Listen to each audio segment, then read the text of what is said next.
wabarakatuh.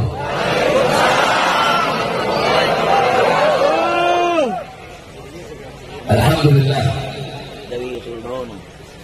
Alhamdulillah al-qawi sultanuh al-wadih al-burhanuh al-mabsut fil wujud karamuhu wa ihsanuh.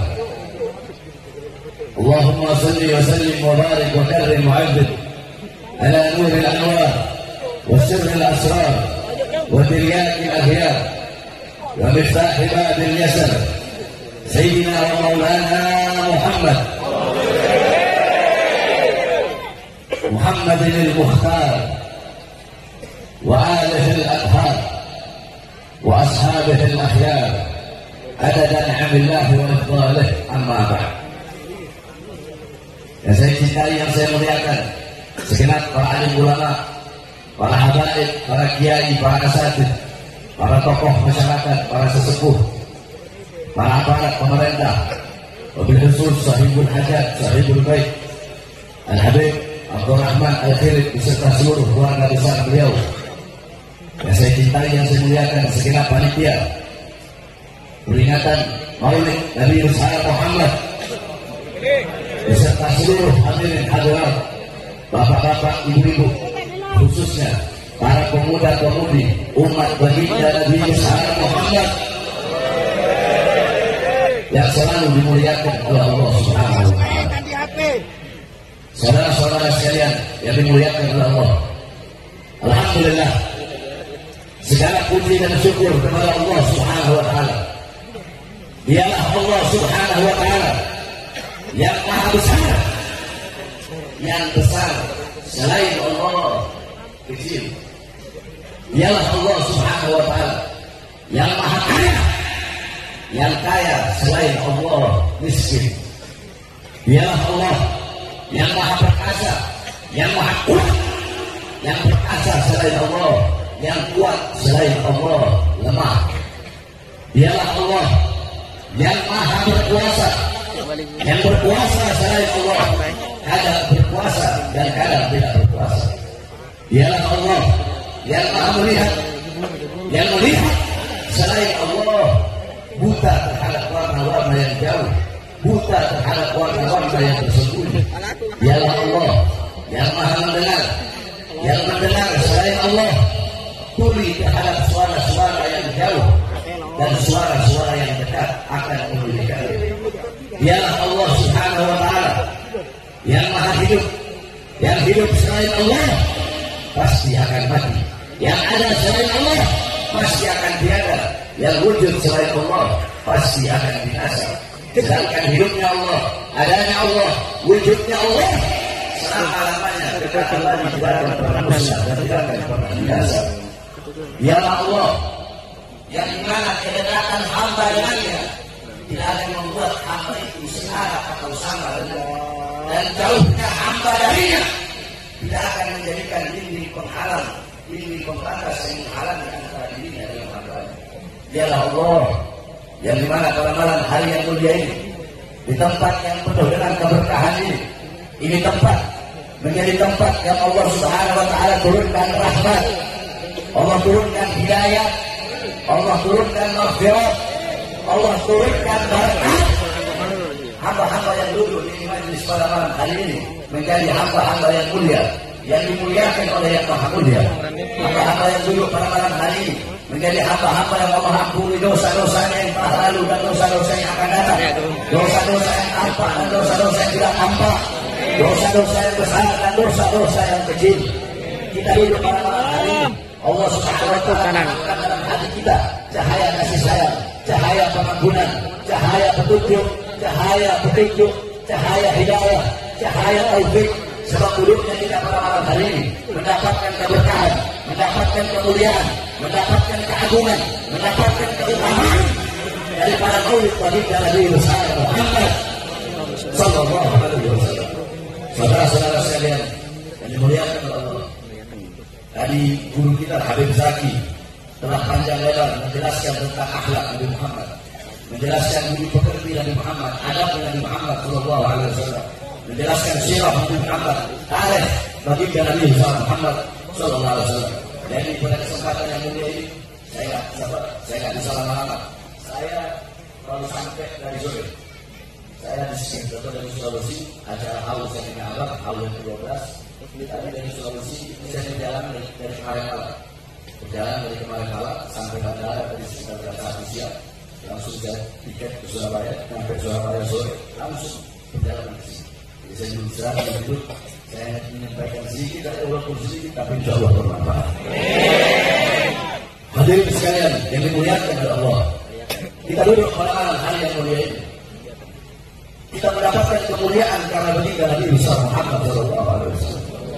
Kalian duduk pada malam hari ini, kalian memuliakan Nabi Muhammad, kalian mengagungkan Nabi Muhammad, kalian memuji Nabi Muhammad. Ketahuilah saudara-saudara, Nabi Muhammad tidak butuh kalian memuliakan. Nabi Muhammad tidak butuh kalian mengagungkannya. Nabi Muhammad tidak butuh kalian memujinya. Kalian memuliakan Nabi Muhammad, kemuliaan Nabi tidak akan bertambah. Kalian mengagungkan Nabi Muhammad, keagungan Nabi tidak akan bertambah. Kalian memuji Nabi Muhammad, terpujinya Nabi tidak akan bertambah. Kalian memuliakan Nabi, bukan Nabi yang bertambah mulia, tapi kalian yang menjadi mulia karena memuliakan Nabi besar Muhammad. Kalian mengagungkan Nabi, bukan Nabi Muhammad yang bertambah agung, tapi kalian yang menjadi agung karena telah mengagungkan Nabi besar Muhammad. Kalian yang menjadi terpuji, kalian dipuji oleh para penduduk langit, kalian dipuji oleh para malaikat, karena kalian telah memuji manusia terpuji bagi Nabi besar Muhammad Sallallahu Alaihi Wasallam.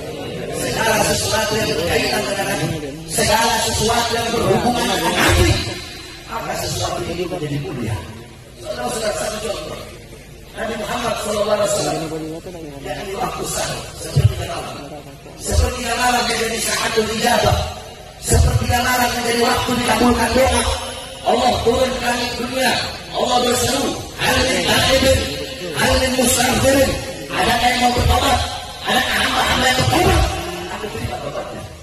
Adakah hamba-hamba yang meminta ampun? Aku ampuni dosa-dosanya. Adakah hamba-hamba yang punya hajat yang meminta kepadaku? Aku kabulkan permintaannya, aku kabulkan hajatnya. Setiap sepertiga malam. Pertanyaannya, kenapa sepertiga malam menjadi waktu dikabulkan doa? Para ulama berkata, karena sepertiga malam, waktu sahur, sepertiga malam adalah waktu dilahirkan Nabi Muhammad, sehingga waktu lahirnya Nabi menjadi waktu yang dikabulkan doa oleh Allah Subhanahu wa Ta'ala. Waktu tersebut berkaitan dengan Nabi Muhammad, sehingga waktu itu menjadi mulia. Kita pada malam hari ini duduk di sini memuliakan Nabi, mengagungkan Nabi, memuji Nabi, kita menjadi mulia. Karena begitu Nabi bisa Muhammad. Alam tara jildal akhira mugabbalan biftadafi lama ansara jildal mushafi. Tidak pernahkah engkau melihat, tidak pernahkah engkau tahu, tidak pernahkah engkau mendengar, tidak pernahkah engkau melihat kulit-kulit yang tidak berharga, kulit-kulit yang tidak berhiang. Kulit tersebut dicium oleh kulit-kulit ketika kulit itu menjadi sampul daripada ayat suci Al-Quran. Andaikan kulit itu menjadi sampulnya dompet, menjadi sampulnya tas, menjadi sampulnya sepatu, maka kulit tersebut walaupun kita pegang tak punya uduk, tak apa-apa. Kita menaruh di bawah, tak apa-apa. Tapi jika kulit tersebut menjadi sampul daripada ayat suci Al-Quran, tentunya harus kita uduk, harus ditaruh di tempat yang tinggi, harus pakai akhlak, harus pakai adab di dalam membawa dan menyentuh kulit tersebut. Kenapa? Kulit tersebut menjadi mulia, kulit tersebut menjadi mulia karena bercampur dengan sesuatu yang mulia, yaitu Al-Quran. Nah, kita ibarat kulit tersebut, Al-Qurannya adalah baginda Nabi Muhammad Sallallahu Alaihi Wasallam. Jadi kita menjadi mulia karena memuliakan nama, kita menjadi agung karena mengagungkan baginda Nabi Muhammad Sallallahu Alaihi Wasallam. Saudara-saudara, kita duduk malam hari berbahagia, bergembira dengan maulid Nabi Muhammad, dengan lahirnya Nabi Muhammad. Siapa yang memerintahkan? Yang memerintahkan bukan para ustaz, bukan para kiai, bukan para habaib, bukan malaikat, bukan Nabi Muhammad SAW. Yang memerintahkan kita bergembira, berbahagia dengan lahirnya Nabi. Yang memerintahkan adalah Allah Subhanahu wa Ta'ala. Dalam Al-Quran, Allah Subhanahu wa Ta'ala berfirman, "Qul bi fadlillah wa bi rahmatih fa bidzalika falyafrahu." Katakanlah, dengan karunia Allah, dengan anugerah Allah, dan dengan rahmatnya Allah Subhanahu wa Ta'ala, maka dengan karunia dan rahmat tersebut, falyafrahu, hendaklah mereka bergembira, hendaklah saya bergembira, hendaklah kalian bergembira, hendaklah kita bergembira dengan adanya karunia Allah dan dengan adanya rahmat Allah. Apa karunia Allah? Apa rahmat Allah? Allah. Para ulama ahli tafsir banyak daripada beliau mengatakan dalam kitab tafsir Jami'ul Bayan, Al-Imam Ibnu Jarir Al-Tabari dalam kitab tafsir Ma'alim Tanzil, dan Imam Bahawi juga dijelaskan oleh Imam An-Nasafi dalam kitab Madarijut Tanzil, Al-Imam Baydawi dalam kitab Anwar Tanzil, Al-Imam Suyuti dalam kitab Abdul Mansur Tafsir Al-Mansur dari Imam Suyuti. Beliau ada yang mengatakan anugerah Allah, karunia Allah, ada yang mengatakan Islam, ada yang mengatakan iman, ada yang mengatakan Al-Quran, ada yang mengatakan ilmu, ada juga yang mengatakan akal. Sedangkan rahmat Allah sebagaimana dalam ayat yang lain Allah berfirman, "Wa ma arsalnaka illa rahmatan lil alamin." Bila aku utus engkau wahai Muhammad kecuali engkau adalah rahmat bagi seluruh alam semesta. Maka dengan adanya iman, Islam, Al-Quran, ilmu sebagai karunia Allah, dan dengan adanya Nabi Muhammad sebagai rahmat Allah yang paling besar, rahmat Allah yang paling luas, rahmat Allah yang paling agung, dengan adanya itu semua kalian tahu, maka bergembiralah saya, bergembiralah engkau, bergembiralah kalian, bergembiralah kita semua dengan adanya Nabi besar Muhammad sebagai rahmat Allah yang paling besar, yang paling agung, yang paling luhur. Saudara-saudara, jangankan saya, jangankan kalian, jangankan kita umat yang beriman kepada Nabi, yang cinta kepada Nabi Muhammad Sallallahu Alaihi Wasallam. Dalam riwayat dijelaskan, Sayyidina Abbas bin Abdul Muttalib, Sayyidina Abbas bin Abdul Muttalib, beliau bermimpi berjumpa dengan Abu Lahab. Di dalam mimpinya, Abu Lahab sedang diazab, Abu Lahab sedang disiksa oleh Allah di dalam neraka. Akan tetapi saudara-saudara, setiap hari Senin Allah ringankan azab dan siksanya Abu Lahab dari salah-salah jaringan saluran air, sehingga Abu Lahab bisa minum dari air tersebut. Maka kemudian Sayyidina Abbas bertanya, wahai Abu Lahab, kenapa Allah ringankan azabmu? Kenapa Allah ringankan siksamu setiap hari Senin? Apa jawab Abu Lahab? Ya, karena Muhammad lahir pada hari Senin. Ketika itu aku punya budak bernama Suwaibah. Suwaibah datang kepadaku membawa kabar kelahiran Muhammad. Aku senang, aku gembira, aku bahagia dengan lahirnya Muhammad, dengan kabar kelahiran Muhammad, sehingga saking senangnya aku, saking bahagia aku merdekakan Suwaibah yang telah datang membawa kabar kelahiran Muhammad. Karena kegembiraanku yang sesaat, karena rasa bahagia aku sesaat dengan lahirnya Muhammad, maka karena itu Allah ringankan azab dan siksaku hanya setiap hari Senin. Saudara-saudara, itu Abu Lahab yang mati dalam keadaan kafir, Allah ringankan azab dan siksanya setiap hari Senin karena pernah bergembira sesaat dengan lahirnya Nabi besar Muhammad. Bagaimana dengan saya? Bagaimana dengan kalian? Bagaimana dengan engkau? Bagaimana dengan kita sebagai umat Nabi? Kalau kita bergembira seumur hidupnya kita dengan lahirnya baginda Nabi besar Muhammad Sallallahu Alaihi Wasallam, maka saudara-saudara, bulan Maulid yang penuh dengan kemuliaan ini, bulan Maulid yang penuh dengan keutamaan ini, kita harus bahagia, kita harus senang, harus bergembira ya. Engkau Idul Fitri, engkau senang, engkau gembira. Idul Adha, engkau senang, engkau gembira. Maka Maulid engkau harus lebih bahagia, harus lebih bahagia daripada Idul Fitri dan Idul Adha. Karena Id sesungguhnya bagi kita adalah lahirnya Nabi Muhammad. Karena kalau bukan karena Maulidnya Nabi, tidak akan ada hal-hal yang mulia dalam Islam. Kalau bukan karena lahirnya Nabi, tidak akan ada Islam, tidak akan ada iman, tidak akan ada Idul Fitri, tidak akan ada Idul Adha, tidak akan ada Ramadan, tidak akan ada Fathul Makkah, tidak akan ada hari-hari yang mulia dalam Islam, tidak akan ada bulan-bulan yang mulia dalam Islam.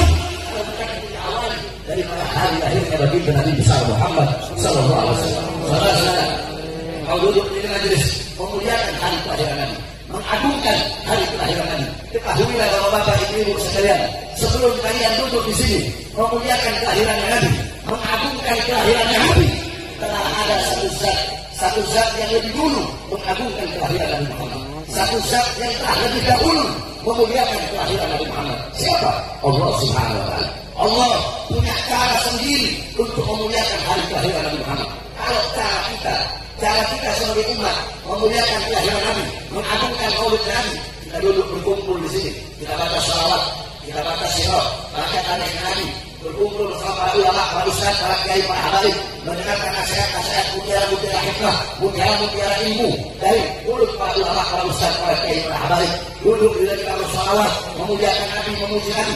Itu cara kita memuliakan maulid Nabi, memuliakan kelahiran Nabi. Tetapi Allah punya cara cara tersendiri untuk memuliakan hari kelahiran kekasihnya. Bagaimana kalau Allah Subhanahu wa taala Wulida sallallahu alaihi wasallam yawm al-ithnain fi 11 syahrin Rabiul Awwal 'am al-fil. Wa summiya 'am wiladatihi 'am al-fil li'anna malik al-habasha jaa'a ila Makkah li'abd al-Ka'bah wa kana fihi filun 'azim. Rasulullah sallallahu alaihi wasallam, Nabi kita, beliau lahir pada hari Senin tanggal 12 Rabiul Awal tahun gajah. Dinamakan tahun kelahiran Nabi sebagai tahun gajah karena pada tahun tersebut datang pasukan gajah. Mereka datang dipimpin oleh Raja Habasyah. Pasukan gajah tersebut datang ingin menghancurkan Ka'bah yang ada di Makkah. Wa kana fihi filun 'azim. Mereka membawa gajah yang sangat besar. Fa'ahlaqallahu al-jaysh. Kemudian Allah menghancurkan pasukan gajah tersebut. Saudara-saudara, Allah mengirimkan burung ababil yang bawa batu dari neraka sijil. Satu ekor burung bawa 3 buah batu, satu di mulutnya, satu di kaki kanannya, satu di kaki kirinya. Ketika itu burung melemparkan satu buah batu, satu batu jatuh di atas kepala, tembus sampai ke kakinya para pasukan gajah, tembus sampai ke kakinya pasukan Habasyah. Nah, saudara-saudara, kenapa Allah hancurkan pasukan gajah? Kenapa Allah hancurkan Raja Habasyah bersama pasukannya, komplotannya? Kenapa Allah hancurkan pada hari kelahiran Nabi Muhammad? Apakah Allah tidak bisa menghancurkan sebelum mereka berangkat ke Makkah? Bisa Allah hancurkan. Atau sesudah mereka dari Makkah? Bisa Allah hancurkan. Tapi kenapa Allah hancurkan mereka tepat di saat hari kelahiran Nabi Muhammad? Takriman wa tashrifan wa ta'ziman, untuk memuliakan, untuk mengagungkan hari kelahiran Nabi besar Muhammad. Pada saat hari kelahiran Nabi Muhammad, sumur-sumur yang mengering, Allah Subhanahu wa taala pancarkan kembali air. Pohon-pohon yang tidak berbuah, pohon-pohon yang tidak ada daunnya, pohon-pohon yang kering kembali berbunga, daun-daun yang kering kembali Allah tumbuhkan daunnya. Kenapa di hari kelahiran Nabi Muhammad? Apakah mustahil sebelum Nabi lahir Allah pancarkan air dari sumur yang kering? Tidak mustahil, saudara-saudara. Tapi kenapa Allah pancarkan dari sumur yang kering air, Allah pancarkan pohon-pohon yang kering, Allah tumbuhkan daunnya? Kenapa di hari kelahiran Nabi Muhammad? Takriman wa tashrifan wa ta'ziman, untuk memuliakan, untuk mengagungkan hari kelahiran Nabi besar Muhammad sallallahu alaihi wasallam. Saudara-saudara, api majusi yang selama ribuan tahun tidak pernah padam, api majusi yang selama ribuan tahun tidak pernah padam, Allah padamkan di hari kelahiran Nabi Muhammad. Istana-istana Romawi dan kokoh tiang-tiangnya Allah lumpuhkan tiang-tiang tersebut pada saat hari kelahiran Nabi besar Muhammad. Kenapa api majusi Allah Subhanahu wa taala padamkan pada hari kelahiran Nabi Muhammad? Apakah sebelum Nabi Muhammad lahir mustahil Allah padamkan? Tidak mustahil, saudara-saudara. Kenapa Allah lumpuhkan tiang-tiang istana Romawi pada hari kelahiran Nabi Muhammad? Apakah mustahil sebelum Nabi Muhammad lahir? Tidak mustahil. Tapi kenapa pada hari kelahiran Nabi Allah padamkan api majusi, Allah lumpuhkan tiang-tiang istana Romawi?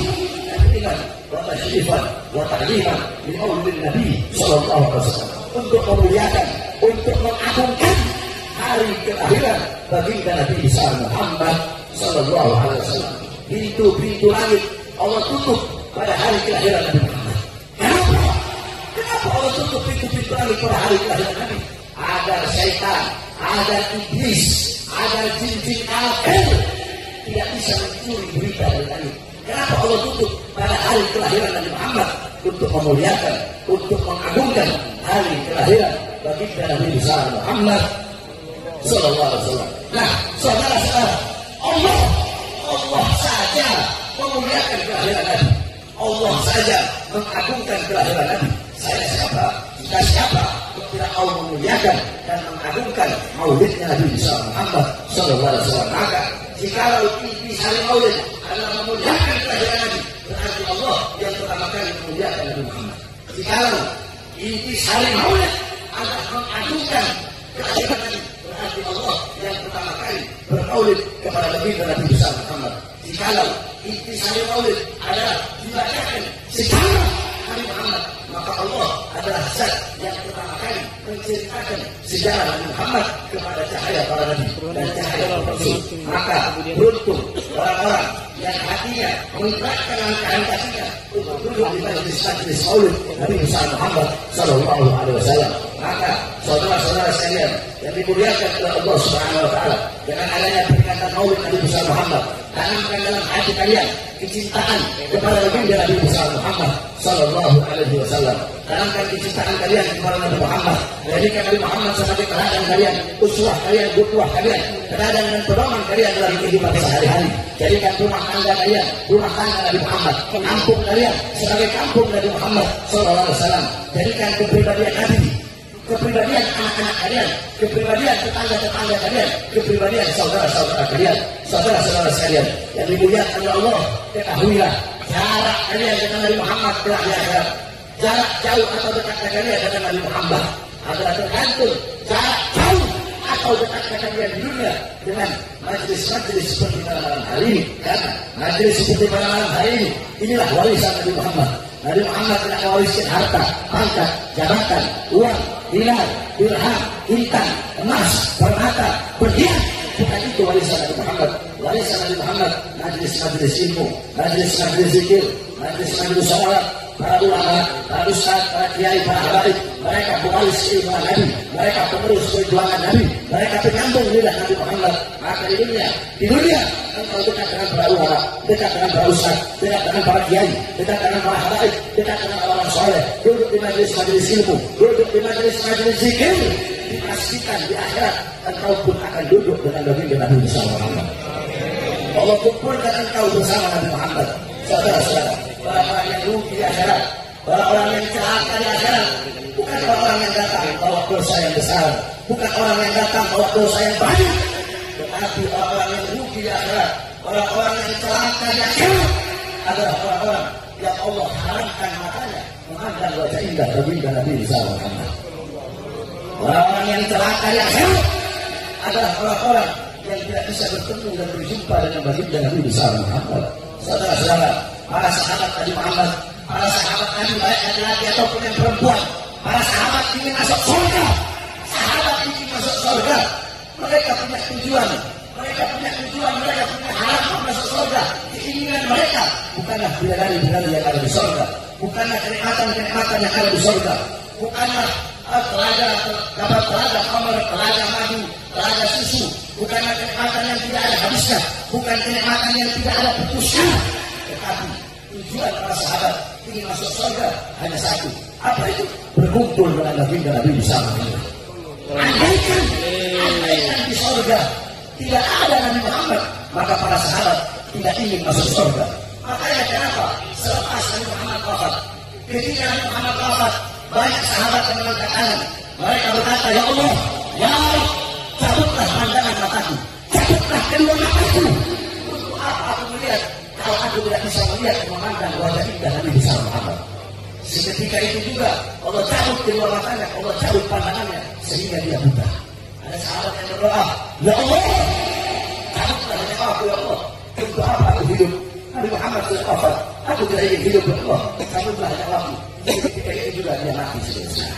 Bahkan ketika Rasulullah SAW telah dikubur di rumah Sayyidatina Aisyah, ja'at imra'atun li Aisyah radhiyallahu anha faqalat ya Aisyah ikshifni qabra Nabi sallallahu alaihi wasallam. Fa'ashafat qabra Nabi sallallahu alaihi wasallam fadakhalat fabakat hatta matat. Datang seorang perempuan yang berkata kepada Sayyidatina Aisyah, wahai Aisyah, tolong bukakan bagiku kuburnya Muhammad SAW. Kata para dengan para Rasul, di mana beliau wafat, di situ beliau harus dikuburkan. Kalau beliau wafat dalam kamar, harus dikuburkan di tempat yang di mana beliau wafat. Rasulullah SAW, beliau dikuburkan di kamar Sayyidatina Aisyah. Karena pada kamar tersebut, di dalam kamar tersebut, beliau wafat. Maka datang seorang perempuan yang berkata, wahai Aisyah, bukakan bagiku kuburnya Nabi Muhammad SAW. Dibuka pintu kamarnya atau pintu kuburnya Nabi Muhammad. Ketika dibuka pintu kubur, masuk ini perempuan. Fadakhalat fabakat hatta matat. Itu perempuan menangis, merengek di kubur Nabi. Dia menangis sampai tidak mati saat itu juga selesai. Ya, kalau yang minta mati setelah wafat Nabi Muhammad. Ini adalah muntaha syauq. Ini adalah puncak kerinduan mereka kepada baginda Nabi besar Muhammad sallallahu alaihi wasallam. Kenapa? Karena mereka ingin berkumpul dengan Nabi, bukan hanya di dunia saja, tetapi mereka bahkan ingin berkumpul di akhirat bersama Nabi besar Muhammad SAW. Maka celaka, maka rugi bagi orang-orang yang di akhirat tidak bisa memandang wajah indah baginda Nabi besar Muhammad SAW. Engkau ingin berjumpa dengan Nabi, engkau ingin memandang wajah Nabi, maka di dunia gunakan kedua matamu, memandang wajah para ulama, memandang wajah para orang soleh, memandang wajah para ustaz, para kiai, para habaib.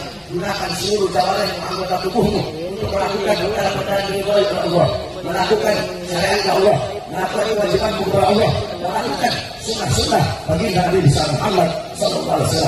Saudara-saudara, kita orang-orang zaman sekarang pagi, siang, sore, malam kita terlalu disibukkan dengan urusan-urusan dunia, disibukkan dengan urusan-urusan pekerjaan, dengan urusan nafkah, urusan harta, pangkat, jabatan, tahta dan kekuasaan, sehingga kita lupa kepada Allah, kita lupa kepada Rasulullah, kita lupa kepada syariat Rasulullah, lupa kepada ajaran Rasulullah, lupa kepada sunnah-sunnah Rasulullah SAW. Kalian yang bekerja sibuk dengan pekerjaan kalian, kalian yang di sawah sibuk dengan sawah kalian, kalian yang duduk di kursi kekuasaan, kalian sibuk dengan kekuasaan kalian, pangkat, jabatan, uang kalian masing-masing. Kalian lupa kepada Allah Subhanahu wa taala, kalian berbuat dosa kepada Allah, berbuat maksiat kepada Allah Subhanahu wa taala. Saudara-saudara, tuba liman tarkud dunya qabla an tarakta wa rana qablahu qabla an yadkhula wa arda rabbahu qabla an yardah. Sungguh beruntung, sungguh berbahagia bagi orang-orang yang meninggalkan dunia sebelum dunia yang meninggalkannya.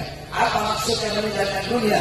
Sebelum dunia yang meninggalkannya. Ad-dunya syai'un la yusiru bil akhirah. Dunia adalah sesuatu yang tidak ada hubungannya, sesuatu yang tidak ada kaitannya dengan akhirat.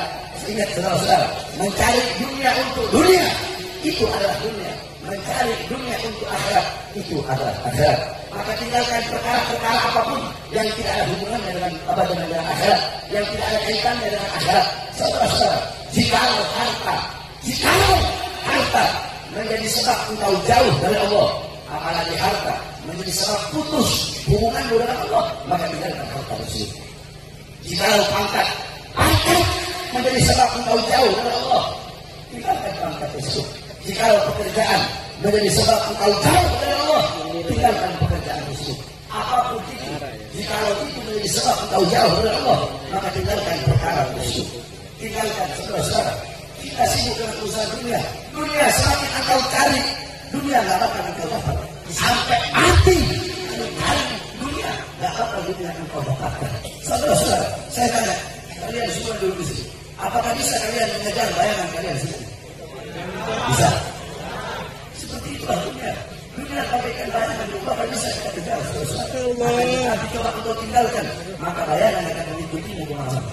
Dunia semakin engkau kejar, dunia akan semakin lari dari kejaranmu. Bukankah Allah telah berkata kepada dunia, Allah telah menyeru kepada dunia, Allah telah berfirman kepada dunia, apa kata Allah?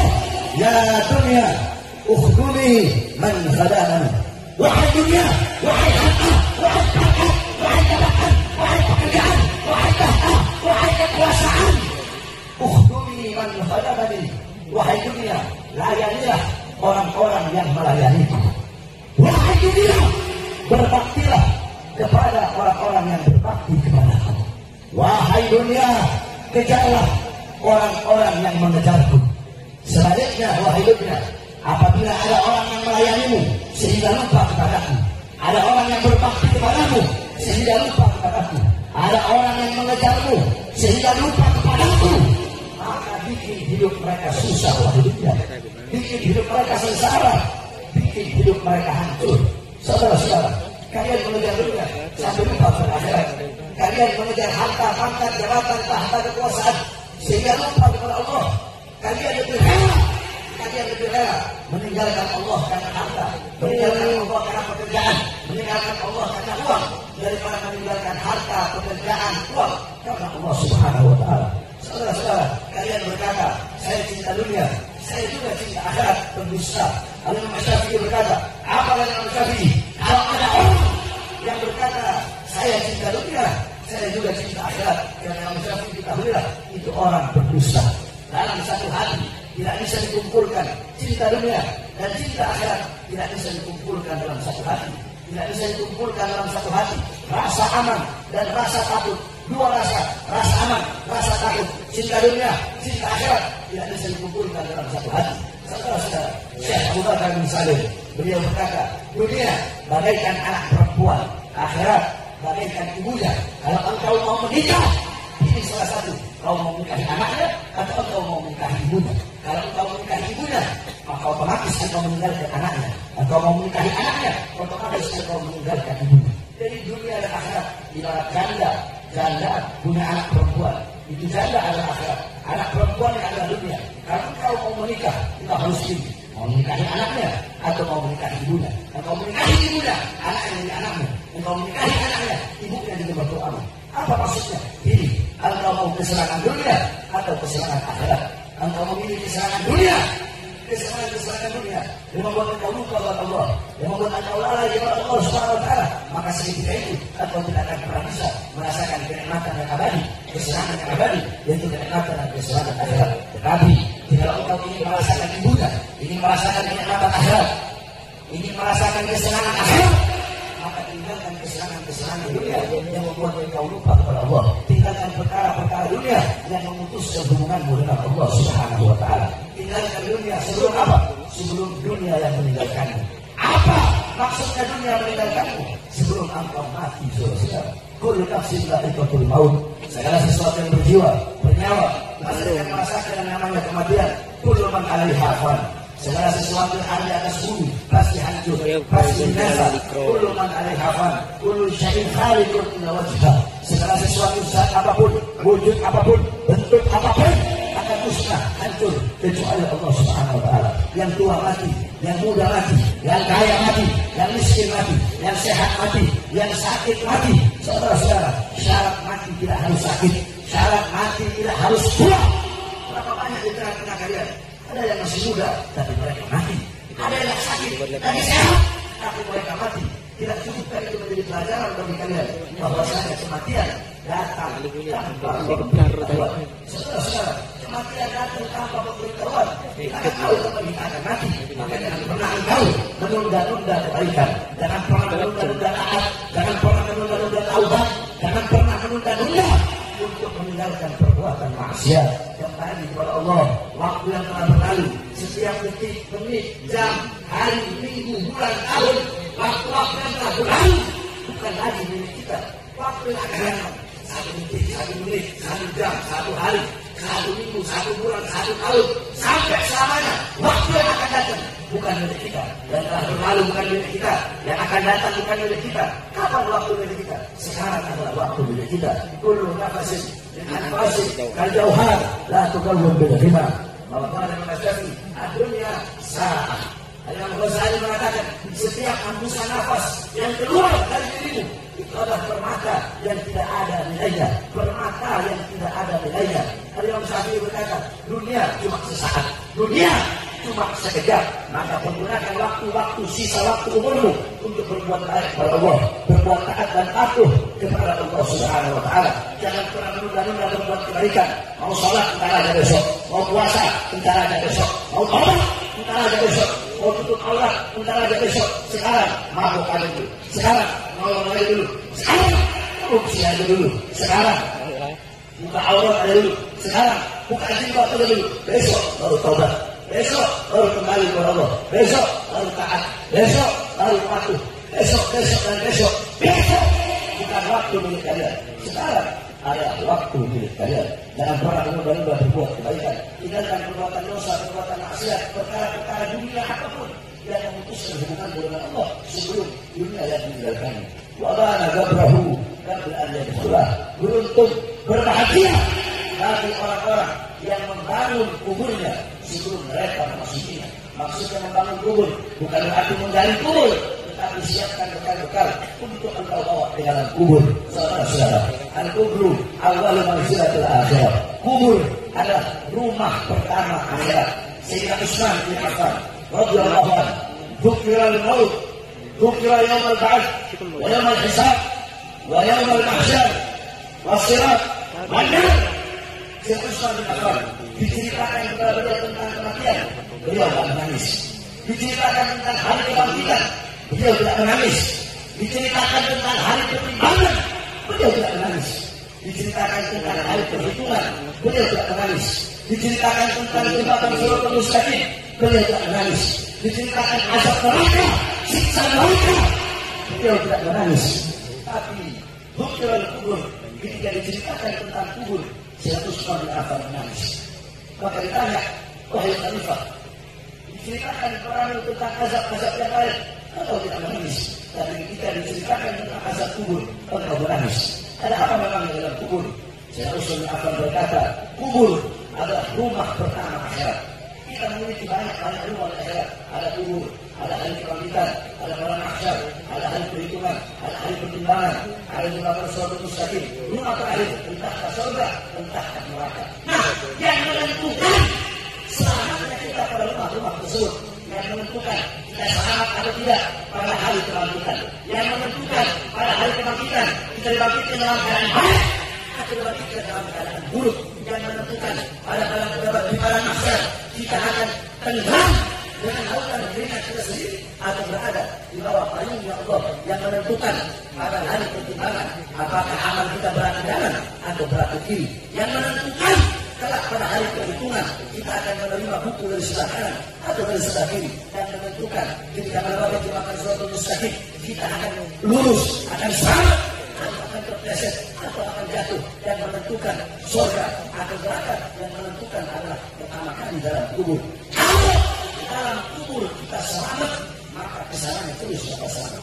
Siapa orang dalam kubur selamat, kata sepusan Affan, dalam kubur selamat, hari kebangkitan selamat, hari mahsyar selamat, hari perhitungan selamat, hari pertimbangan selamat, melewati jembatan Shiratal Mustaqim selamat, dan masuk ke surga Allah. Tapi dalam kubur celaka, dalam kubur yang selamat, diazab, disiksa, kesananya dia tidak bakal selamat. Yang menentukan selamat apabila engkau di akhirat, di rumah-rumah yang lain, ada rumah pertama, yaitu kubur. Nah, saudara-saudara, dalam kubur kita sendiri tidak ada teman, tidak ada kawan, tidak ada kekasih, tidak ada sahabat, tidak ada orang tua menemani anak dalam kubur. Tidak ada anak menemani orang tua dalam kubur. Tidak ada suami menemani istri dalam kubur. Tidak ada istri menemani suami dalam kubur. Tidak ada teman, tidak ada kawan, tidak ada kekasih, kesepian. Siapa teman kita? Siapa sahabat kita? Siapa kekasih kita?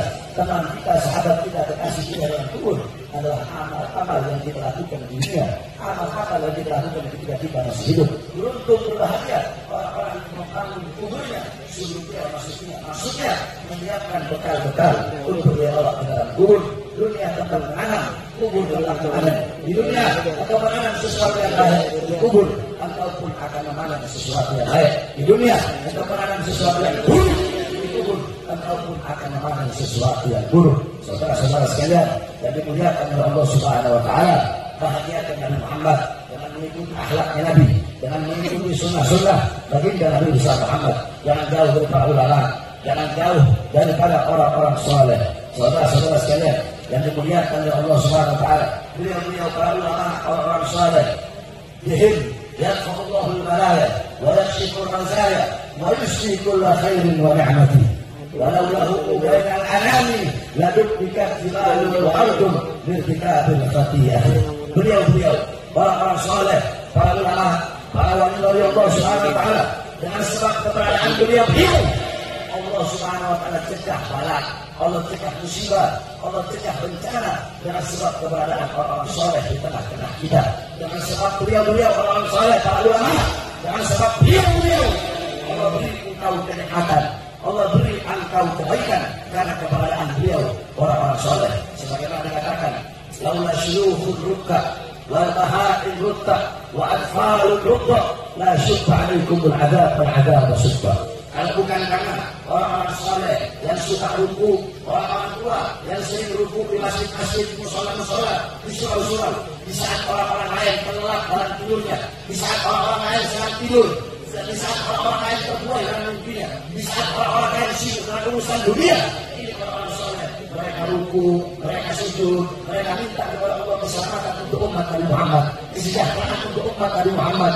Jika bukan keberadaan beliau orang-orang saleh yang taat, yang patuh, dan tunduk kepada Allah Subhanahu wa taala, jika bukan keberadaan binatang-binatang ternak yang makan untuk tumpukan, jika bukan sapi-sapi ternak kalian, jika bukan karena kambing ternak kalian, Tuhan selalu berdoa. Jika dengan anak baik-baik kalian yang menyusui, ini adalah golongan-golongan yang lemah. Orang tua yang lumpuh, binatang-binatang ternak yang butuh makan, bayi-bayi yang menyusui. Jikalau bukan karena keberadaan mereka, maka kita semua sudah Allah berikan azab yang pedih, Allah berikan azab yang besar.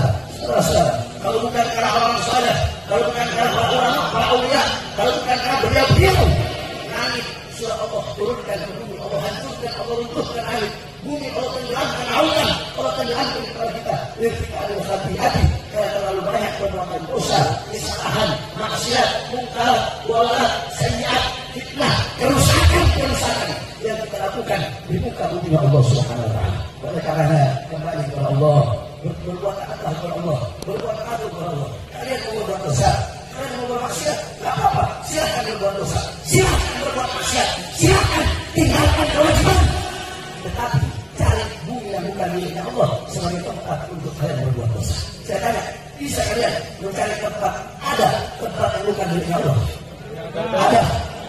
Kalian berbuat dosa apa-apa, mau berbuat maksiat, tidak apa-apa.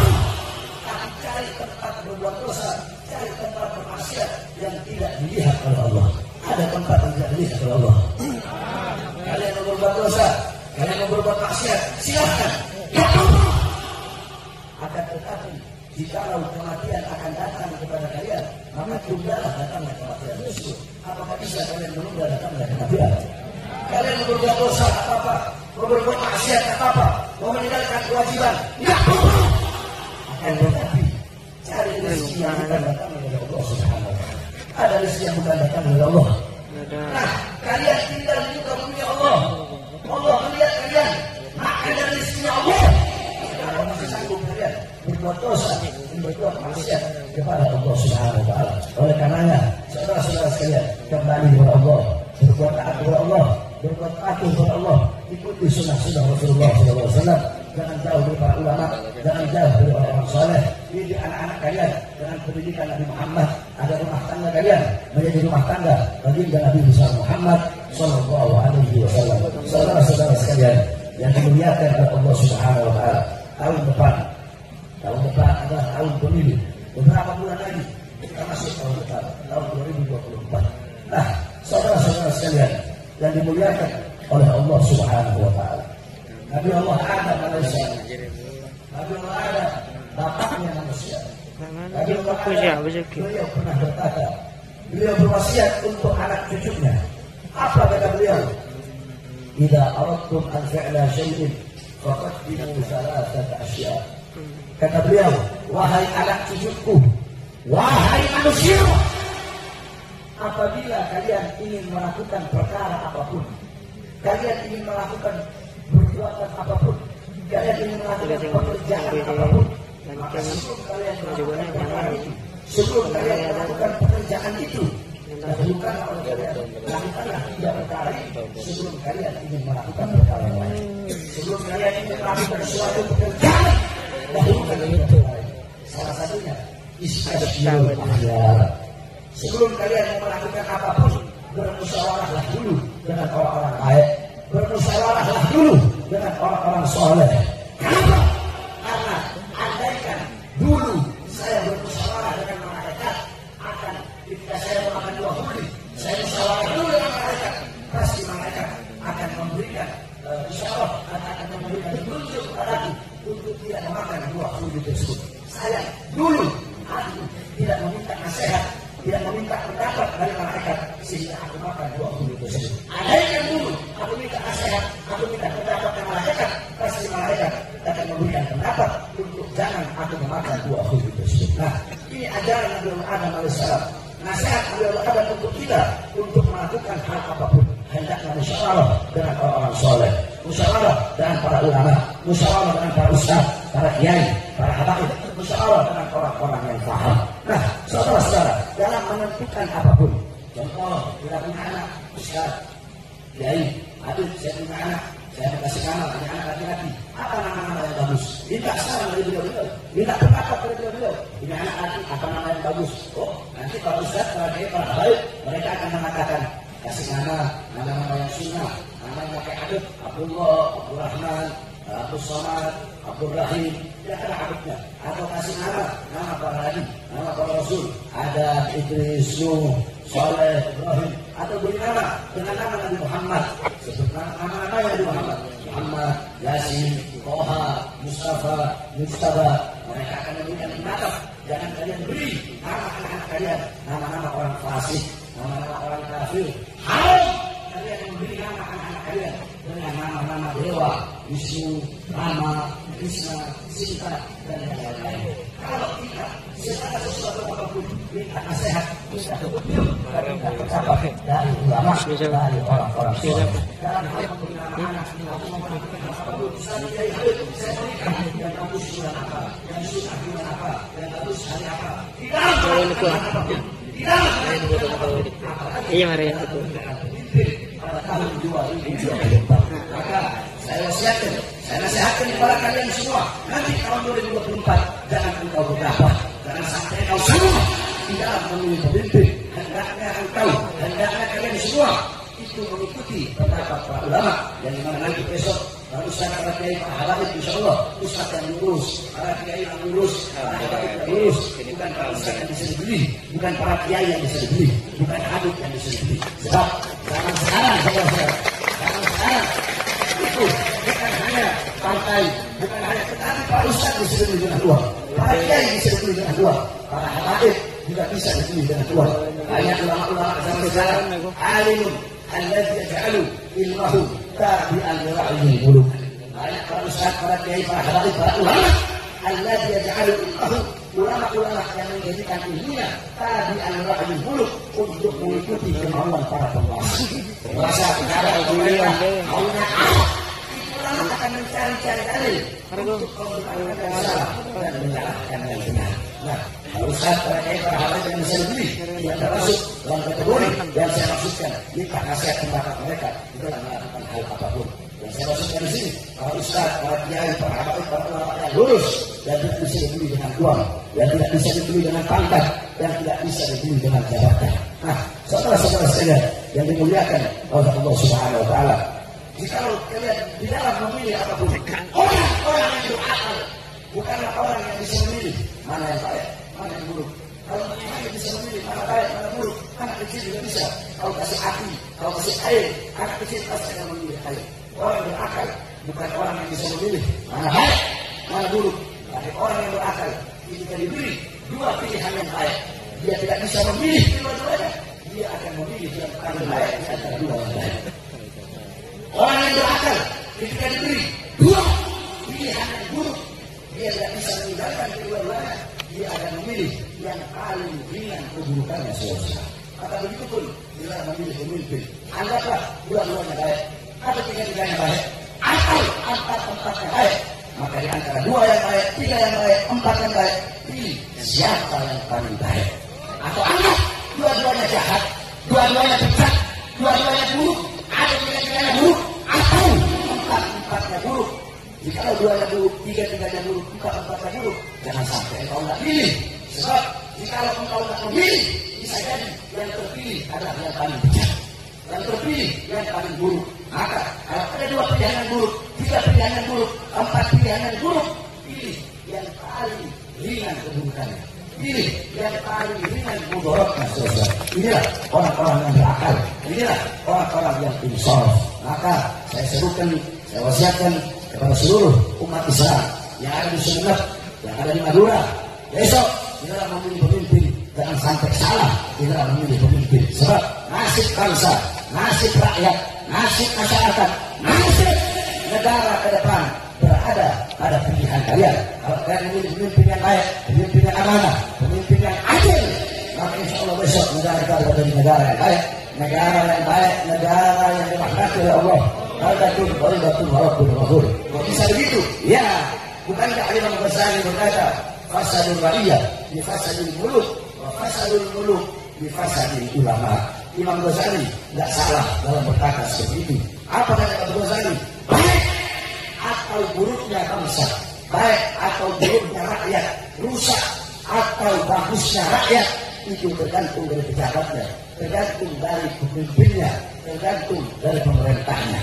Baik atau buruknya pejabat, baik atau mau rusaknya pejabat itu tergantung dari para ulama-ulama. Semua yang ada ke ulama. Sebab kenapa? Baik rusaknya rakyat tergantung pejabat. Baik rusaknya pejabat karena banyak para ustaz, para kiai, para habib yang menjalankan kezaliman para pejabat. Bahkan bukan hanya dia, bahkan turut andil di dalam berbuat zalim kepada bangsa dan rakyatnya sendiri. Sebab urusan kalian aja saudara-saudara, pejabat sekarang mau RT, RW, lurah, kepala desa, camat, bupati, wali kota, presiden, mereka butuh sama rakyat kalau cuma ada maunya aja. Di mana-mana terjadi. Mereka butuh sama umat, butuh sama rakyat, butuh sama masyarakat. Kalau ada maunya ada. Lihat nih, mau pemilu ini, makanannya yang begini banget.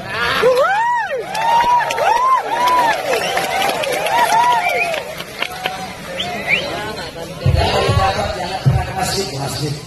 Pejabat yang mendadak jadi santri. Pakai peci, butuh sama ustaz, butuh sama kiai, butuh sama hakim. Butuh sama kita kalau ada maunya. Sebelum jadi berganti, saya berganti mensejahterakan rakyat, saya berganti memakmurkan rakyat, saya berganti berbuat adil kepada rakyat. Tetapi setelah jadi, rakyat mana makmur, rakyat mana sejahtera, setelah jadi, atau saling rakyat, atau menderitakan rakyat, atau ambil hak rakyat, atau ambil ampunan rakyat, yang sejahtera rakyat, kami, masyarakat, menjadi budak di negara tersebut, saudara. Setelah dari pejabat, kampung tanah rakyat kau ambil, dia akan dilempar, masyarakat mau dilempar, tanah mau diambil, rumah mau diambil, balik mau digusur, atas nama negara, pakai nama negara, tetapi menyesalkan rakyat, mengambil hak rakyat. Saudara-saudara, jangan mengatasnamakan negara kalau mau bikin rakyat susah. Mengatasnamakan negara kalau membuat rakyat hidupnya terzalimi, saudara-saudara. Negara dan rakyat tidak akan pernah bisa dipisahkan. Saudara-saudara, ini negara bukan milik partai manapun. Negara ini bukan milik pejabat manapun, bukan milik presiden. Ini negara bukan milik PDI, bukan milik Demokrat, bukan milik Nasdem, bukan milik Golkar, bukan milik Gerindra, bukan milik PKB, bukan milik P3, bukan milik Hanura. Indonesia bukan milik partai politik manapun. Indonesia bukan milik presiden, bukan milik Kapolri, bukan milik Panglima TNI, tetapi Indonesia milik kami, bangsa dan rakyat Indonesia.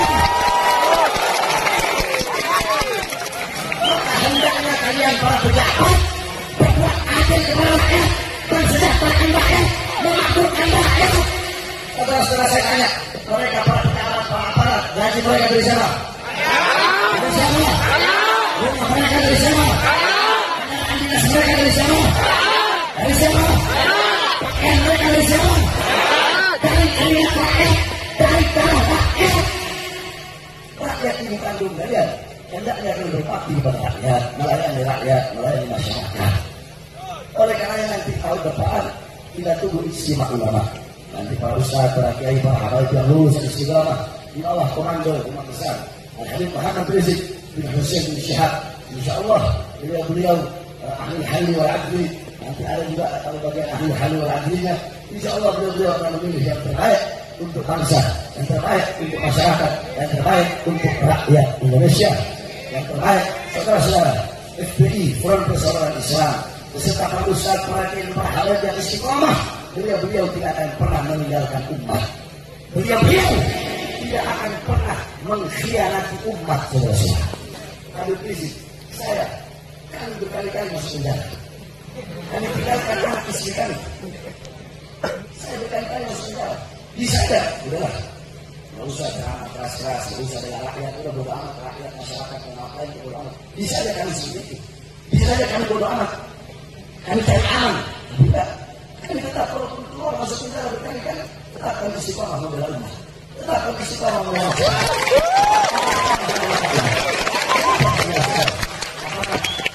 Yang kami cari harta, yang kami cari pangkat, yang kami cari jabatan, yang kami cari tahta, yang kami cari kekuasaan.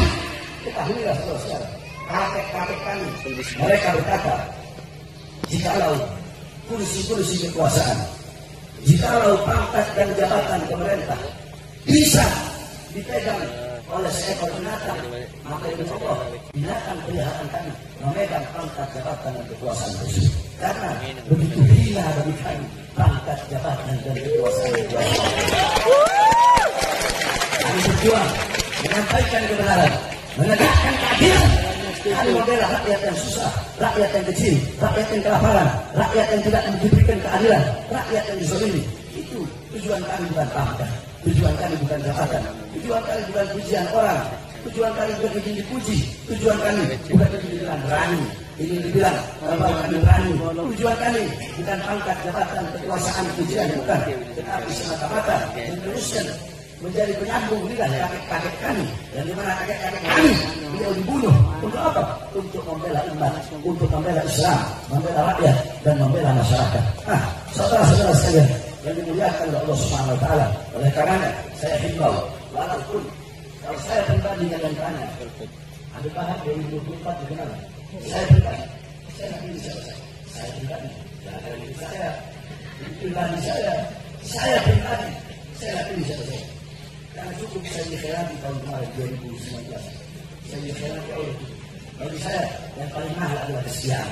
Sekali dikhianati Allah cukup. Tidak ada. Mau malaikat pun yang jadi bukti andaikan malaikat dari presiden, malaikat yang ada dosa, tidak ada salah.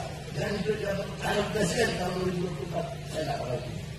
Tetapi saya menunjukkan, saya menghimbau kepada seluruh umat, seluruh masyarakat jangan sampai tidak memilih. Paham? Kami kalau ada yang baik dan kalian tidak pilih, bisa jadi tidak buruk yang lain. Kalau dua-duanya buruk, kalian tidak pilih yang paling ringan keburukannya, bisa jadi yang paling buruk, yang paling bejat yang lain. Saya kalau udah ngomong, yang apa tadi saya ngomong. Karena ya, saudara-saudara sekalian yang dimuliakan oleh Allah, semuanya saya serukan untuk mengikuti komando para ulama, untuk mengikuti ijtima ulama. Saya tanya seluruh masyarakat Sumeneb, masyarakat Madura, siap ikut komando para ulama? Ikut komando Habib Rizik, siap ikut komando Imam Besar, siap memenangkan siapapun calon yang dipilih oleh para ulama, siap memenangkan calon yang dipilih dengan hasil ijtima para ulama, siap menangkan walaupun perkara darah, siap.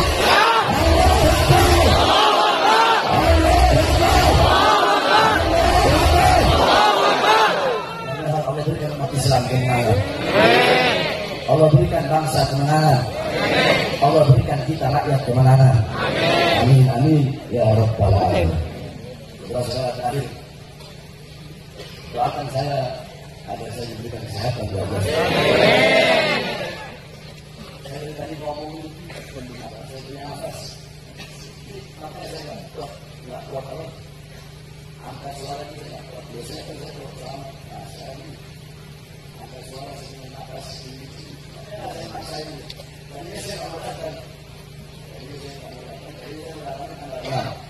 Nah, kalau nanti ada acara multaqo di Dalwa, acara pertemuan alim-alim ini. Tapi insya Allah ini usinya ahli, misalnya tahun dengan ahli ini, dan biasanya bawain saya gula merah, biasanya sini kalau saya apa ini, insya Allah saya melihat ini yang ahli lah, ini yang ahli Jawa. Saya akan ya walaupun sedikit, insya Allah bermanfaat.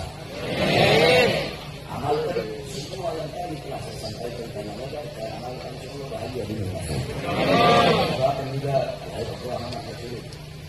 Beliau semoga panjang dengan beliau. Sudah saya kerja semuanya Tuhan beliau. Amin. Tidak usah dunia beliau.